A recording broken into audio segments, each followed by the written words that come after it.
अभी तक मैंने विवाह के महत्वपूर्ण विधियों का वर्णन किया। इसमें सबसे प्रमुख विधि है लाजा होम। लाजा होम विवाह की बहुत अधिक ही प्रमुख विधि है। इस विधि में कन्या का भाई अपनी बहन की अंजलि को समी पत्र युक्त खिलों से भरता है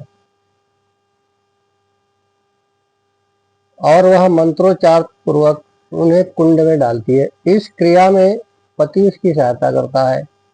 तात्पर्य यह है कि दोनों मिलकर यज्ञ कर्म किया करें।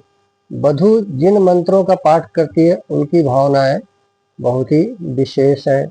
ओम मरियमणं देव कन्या अग्निं यक्षत शनो वर्यमा देवाः प्रेतो मुञ्चन्तु मापतेः स्वाहा इदं मरिमणे इदं नमः।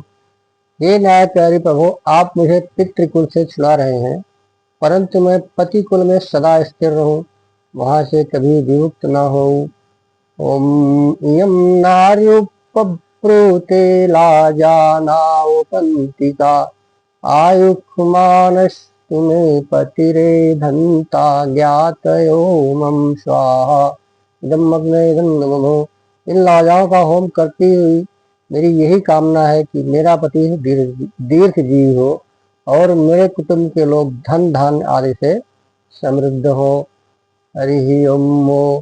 ओम इमां लाजानामुपाम्यग्नो समिद्धिकरणं तौमं तुभ्यं च संवननं तदग्निर्नुमयन्तामेवं स्वाहा इदं अग्ने इदं नमः।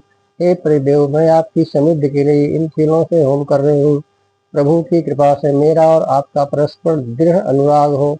लाजा होम के पश्चात पत्नी की हस्तांजलि पकड़ते हुए पति जिस मंत्र का उच्चारण करता है उसमें नारी की महत्ता का वर्णन करते हुए अंत में कहा गया है, तामाद्यम गाथाम गास्यामि या स्त्रीणाम उत्तमम यशा।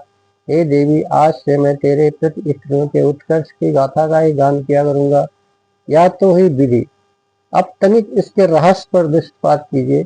समी पत्र खिलों से अपनी बहन की अंजलि को भरता हुआ भाई यह आश्वासन दे रहा है कि बहन, आज तो पिता के घर से विदा हो रही है। आज पिता का उत्तरदायित्व समाप्त हो रहा है और मेरा उत्तरदायित्व आरंभ हो रहा है। तू जब जब यहाँ आएगी तब तब मैं अपना पवित्र कमाई से तेरी अंजलि को भरकर ही तुझे यहाँ से विदा करूंगा। खीलों की आहुतियां दिलवाकर वर वधू को विवाह की वास्तविकता बड़े मार्मिक रूप से समझाई गई है। लाजा धान्य रूप होती है, उसमें भूसी और तंडुल का संयोग होता है। इसमें वधु भूसी और वर तंडुल है। जब तक दोनों मिले रहेंगे तब तक दोनों की रक्षा है। जब जब तक भूसी तंडुल के संयुक्त में रहता है तब तो वह तंडुल के भाव में बिकता है, किंतु तंडुल से अलग होकर उसका कोई मूल्य नहीं रह जाता। इसी प्रकार स्त्री जब पति के साथ रहती है तभी तक उसकी शोभा है। उधर तंडुल तो भूसी से पृथक होकर महंगा बिकता है, परंतु अपनी उत्पादन शक्ति को खो देता है। इन चावलों को बोकर कोई भी कृषक अपनी अभीष्ट सिद्धि नहीं प्राप्त कर सकता। अंकुर उत्पन्न करने के लिए कितना ही महंगा चावल क्यों ना हो, उसे तिरस्कृत भूसी का सहारा लेना ही पड़ता है। इसी प्रकार संतान इच्छुक पुरुष को अपनी सहधर्मिणी की प्रतिष्ठा करनी चाहिए। धान को पहले स्थान पर बोकर उसकी पौध तैयार की जाती है, फिर उस पौध को उठाकर दूसरे स्थान पर आरोपित किया जाता है, तभी वह फूलता फलता है।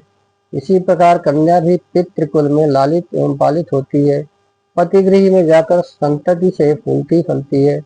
समीपत्रिक्त लाजाओं का होम करते हुए कन्या यह भी सूचित करती है कि स्वामिन, आपका वंश समी की भांति कैसा ही हरा भरा क्यों न हो, मेरे अनादर से आपकी स्थिति खीलों जैसी होगी।